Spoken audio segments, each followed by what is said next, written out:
Hello, ladies and gentlemen, boys and girls, football fans of all ages. This is Tim May along with Bill Rabinowitz, and we're actually here at Ohio State's facility instead of our Wayne's World studios at our respective homes. Yeah, we're trying something new here. We don't want it to look like we're talking through an aquarium, Bill.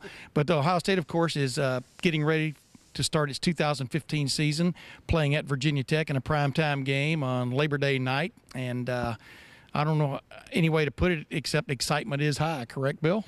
I would think so, given what happened last year against Virginia Tech, what happened with Ohio State after they played Virginia Tech, the fact that this is the biggest game in Virginia Tech home history probably ever. Yeah, the anticipation's rather high.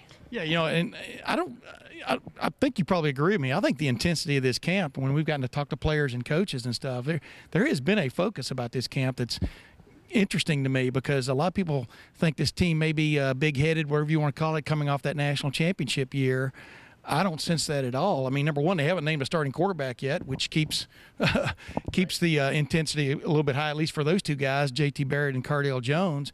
And then on top of that, like you pointed out, they got beat at home 35-21 by Virginia Tech last year. It was a comedy of errors when you really look back on it.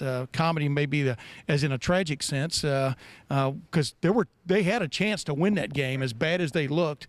Dropped touchdown passes, threw a pick six at the end. There are all kinds of reasons why they lost that game. It wasn't just because the offensive line couldn't block some of the blitzes that were coming at them. When they keep six in, Virginia Tech would send seven, but that was part of it. I mean, the offensive line on up, they're looking to make amends. There's no question. It was a combination of things. J.T. Barrett, I think, was 10 of 30 or 9 for 29 or something like that. It wasn't all on him. As you said, the offensive line did not play well, but a lot of that had to do with the fact they had to play Navy the week before. Navy is like facing a knuckleball pitcher with that triple option offense, and they had a week to prepare.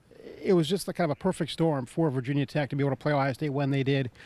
It depends on which player you talk to. The revenge factor either is or is not a big deal. Now, Nick Van Etten just said, yeah, it is. Joshua Perry said in Chicago and repeated today, no, it's not. We can't focus on that. We got to focus on just the X's and O's and being ready and all that stuff. So it'll be an interesting game. Ohio State's, I think, like almost a 2-touchdown favorite.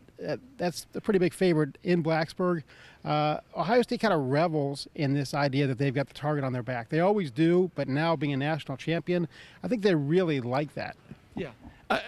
They're not going to just wander into Blacksburg, although I think when that town was founded, somebody did wander into it. Have to, right? Yeah.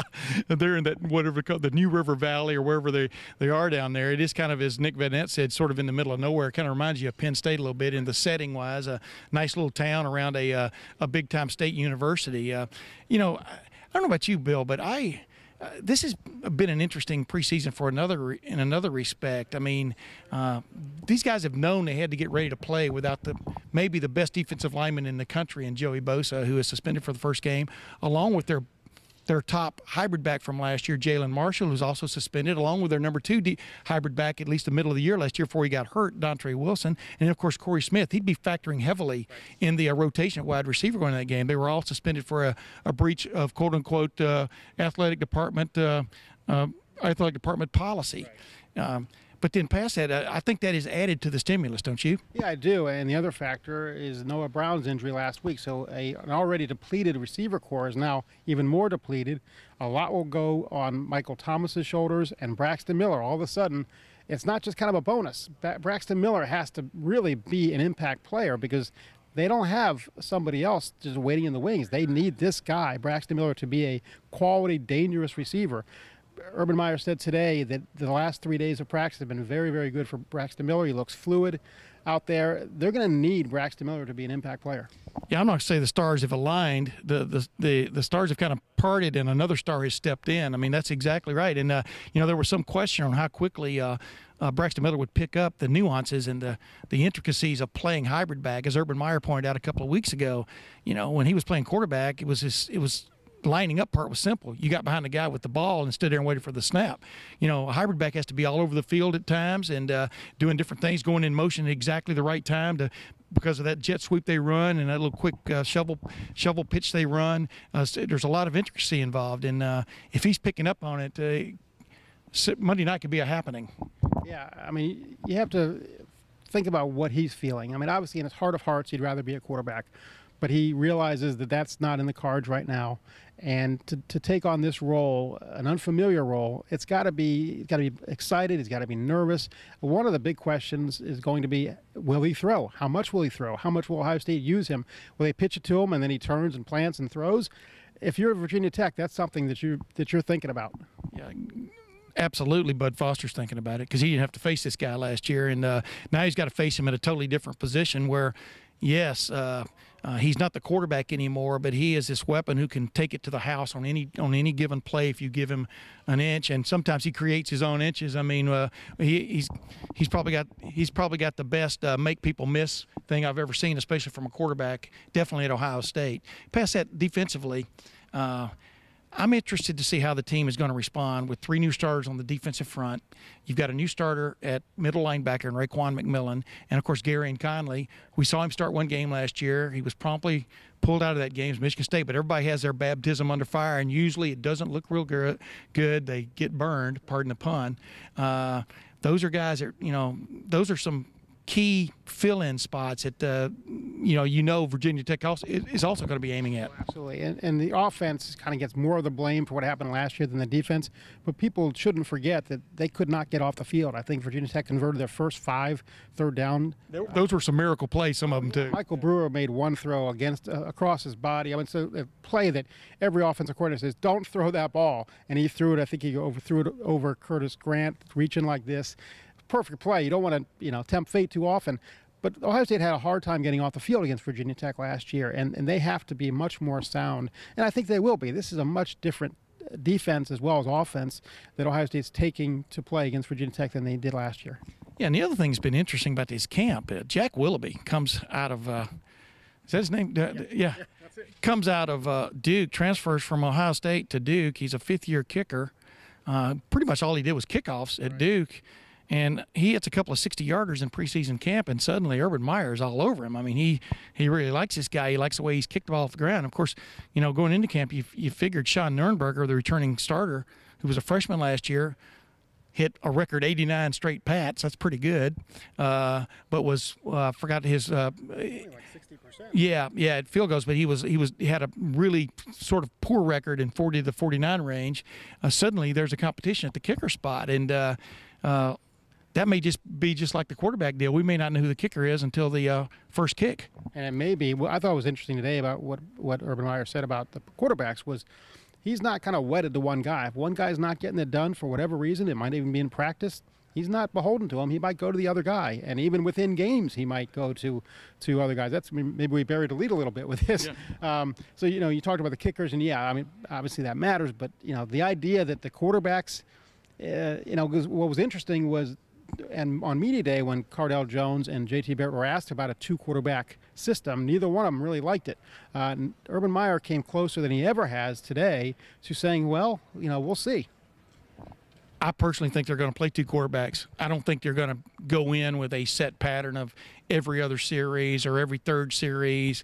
One guy goes out. But if they are this close, as he says they are, a week before the kickoff, then to me it tells me both guys deserve to play in some respect. And I'm not saying one will be the majority owner of the offense, but the other, I don't know if you agree with me or not. I just think, and number 2, it keeps the other guy not only happy to a certain extent, but on his toes. Absolutely. I mean, I don't think it'll be like you said. I don't think it'll be every other series. I mean, that's kind of what they did with the Joe Germain, Stanley Jackson thing. I don't think it'll be like that. But I think, let's say the starter has a 28-10 lead in the second quarter. Then I think the second guy would go in for 2 or 3 series, depending on how he does. I just think that both those guys have proven too much and have worked so hard and are so good that you can't just play one and bury the other. Yeah. And last thing, I mean, they're playing at Blacksburg, home of Frank Beamer, the winningest active coach in major college football. He didn't get there by accident. I mean, you don't get to Blacksburg by accident. And maybe you have to. I was trying to play off the pun there, but bottom line is they think they've got a better team than they had a year ago. I mean, their running back situation is very interesting to me because they got a 5'6" guy who came on and they discovered him after the other guys all got hurt last year. The Nicholas kid at defensive end, number 90, Ohio State players remember him extremely well. He was one of the guys that had one of the 7 sacks last year. And like you pointed out earlier in this podcast, Bud Foster is one of the more talented assistant coaches, defensive coordinators in the country at any level. And you got to figure they got some kind of surprises when they show up there in Lane Stadium, which is known as one of the great home field advantages in college football. Right, no question. Bud Foster outcoached Ohio State last year with that Bears zero defense. He also has a cornerback coming back, Kendall Fuller, a family of cornerbacks, All-American candidate, terrific player. You figure he's going to follow Michael Thomas around the field as much as they can, allow that to happen, as much as they can do that. That's why these other guys, the Braxton Millers, and then the young guys, Terry McLaurin, Johnny Dixon, Paris Campbell, those guys really have to come through. Yeah. The loss of Noah Brown was a big hit because that was a kid that we were going to be talking about in about 3 weeks, I do believe, as being one of the breakout players because he was having a breakout preseason after a really good spring. And so we'll see how Ohio State does. The motto last year, the mantra was next man up, and my man here wrote a book about the 2014 National Championship season. Show him a copy of that, Bill. Tim, if you insist. I couldn't use Next Man Up. That was our Dispatches book that we ran right after the season, which I hope you bought, and now I hope you buy The Chase, which I intended to be a behind-the-scenes, inside look at what happened last year. Not just what happened, but how it happened. I interviewed more than 50 people, including Urban Meyer, every assistant coach at length, almost every key player. I really think that if you want to know why things happened last year, the personalities of the players and the coaches, this book will tell you. More than 50, does that mean 51, 57? Probably more like 57. Yeah. I don't know. I didn't count. Of everything that's in this book, what is the thing, without giving away too much of the secret, that just jumps out at you to this day? Well, I think it was the way that they overcame adversity last year wasn't by luck, it wasn't by accident. It was because they put into place a program to show these guys how to overcome adversity. Yeah. This is what you do. This is how you respond. Bad things are going to happen. How do you react to it?